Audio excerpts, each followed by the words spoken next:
আজকে দুপুরে রান্না বান্নার জন্য জোগাড় যন্ত্রগুলো করে নিচ্ছি। মা কেটে নিচ্ছে মরলা মাছ, আর এদিকে কিন্তু আমি চাল টাল ধুয়ে ভাত বসিয়ে দেবো, আর সবজিগুলোও কেটে নেবো।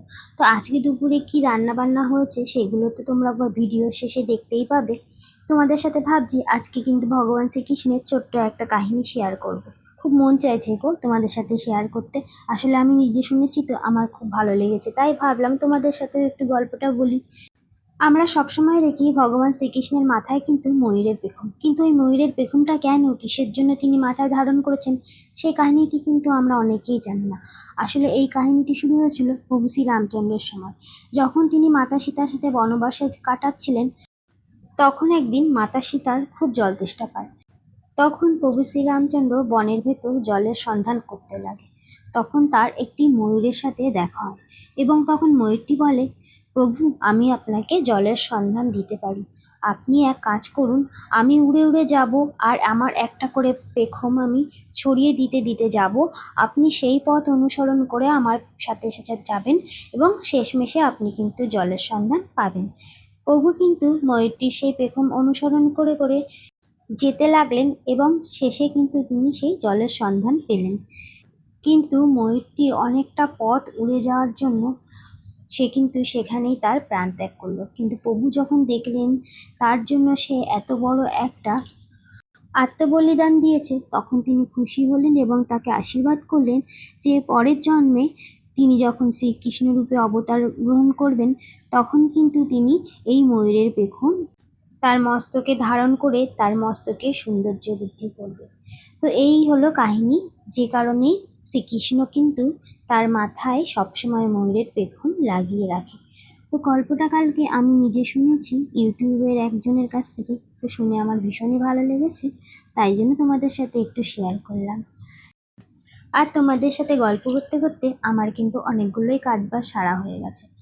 সবার জন্য চা করে নিয়েছিলাম, নিয়ে কিন্তু সবাইকে দিয়েও দিয়েছিলাম। বাবার চাটা বাবাকে দিয়ে আসলাম, ওর চাটাও ঘরে রেখে এসেছি, আর মায়ের চাটা টেবিলে রেখে দিয়েছি। সবজিটা কাটতে গিয়ে দেখলাম আলু একটু কম আছে, আর আজকে যেহেতু মাছ চচ্চড়া করবে মা, সেই জন্য কিন্তু আলুটা বেশি লাগবে। কেননা ওর জন্য আলাদা করে শুধু আলু দিয়ে করবে, আর আমাদের জন্য একটু সবজি তার সাথে আলু মিশিয়ে করবে। তো আলুটা দেখলাম কম আছে। আর ও যখন বাজারে গেছিলো তখন মারও মনে ছিল না, আর আমারও মনে ছিল না যে বলবো যে আলু আনতে হবে।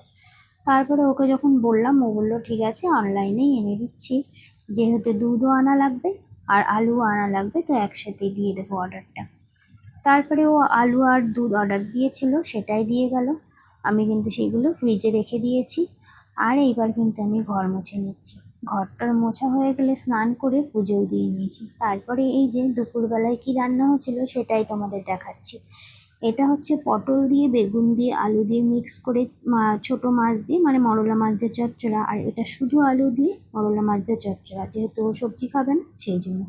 আর হয়েছিল বেগুন দিয়ে ট্যাংরা মাছ। এখানে ওকে খেতে দিয়ে দিচ্ছি, ও কিন্তু ওর পাতের থেকে কটা ভাত আমার পাতে তুলে দিয়েছে। আমি কিন্তু সেটা দেখেই বুঝতে পেরেছি ও কিন্তু কটা ভাত তুলে দিয়েছে, আর সেটা নিয়েই কিন্তু ও আর আমি মজা করছিলাম। ওকে খেতে দিলেই ও কিন্তু প্রথমেই ওর পাতের থেকে কটা করে ভাত আমার থালায় তুলে দেয়। যদি আমি বলি কেন তুলে দিলে, বলে যে প্রভু জগন্নাথ দেবের প্রসাদ বলে খেয়ে নাও। নিজেকে ও নাকি জগন্নাথ মনে করে। বলো, ফাজলামোরও একটা সীমা থাকে, তাই না? আর এখানে দেখো মাছ চচ্চড়াটা আমি আজকে অল্প করেই নিয়েছিলাম। আমার একটু শুকনো শুকনো করে খেতে ভালো লাগে এইসব জিনিস। তারপরে ও দেখে বলছে যে কেন এইটুকু নিয়েছি। তারপরে মা কিন্তু বাথরুমে ছিল, স্নান করছিল, মায়ের ভাতটা আমি বেড়ে নিয়েছি। আর আমি বলছি দেখো এক্ষুনি মা বেরিয়ে এসে বলবে এইটুকু নিয়েছিস।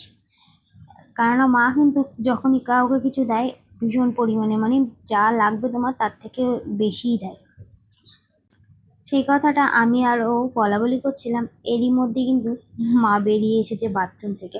আর সেম যে কথাটা আমি আর ও বলাবলি করছিলাম, বেরিয়ে এসে আগেই ওই কথাটা বলছে। সেটাই শুনে আমি আরও হাসছিলাম।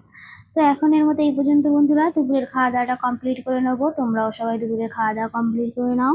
তোমরা সবাই ভালো থেকো, সুস্থ থেকো। তোমাদের সাথে আবার দেখা হবে পরবর্তী ভিডিওতে। Bye bye.